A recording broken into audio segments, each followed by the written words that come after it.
দুর্নীতিবিরোধী বিক্ষোভে উত্তাল দক্ষিণ এশিয়ার দেশ ফিলিপিন্স। বন্যা নিয়ন্ত্রণ প্রকল্পে দুর্নীতির অভিযোগে হাজারো মানুষ রাজধানী ম্যানিলায় রোববার রাজপথে নামে।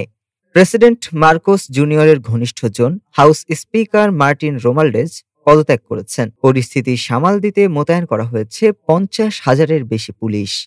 চলতি মাসের শুরুতে এক নির্মাণ সংস্থা প্রায় 30 জন এমপি ও কর্মকর্তাদের বিরুদ্ধে ঘুষ নেওয়ার অভিযোগ তোলে।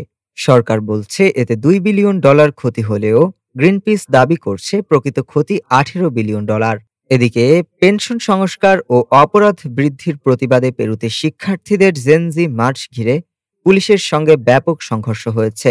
অন্যদিকে নেদারল্যান্ডসের হেগ শহরে অভিবাসন বিরোধী আন্দোলনে পুলিশের গাড়িতে আগুন ধরিয়ে দেয় বিক্ষোভকারীরা। সংঘর্ষে আহত ও আটক হয়েছেন অনেকে। সহিংসতার বিরুদ্ধে হুঁশিয়ারি দিয়েছেন প্রধানমন্ত্রী ডিক স্কুফ।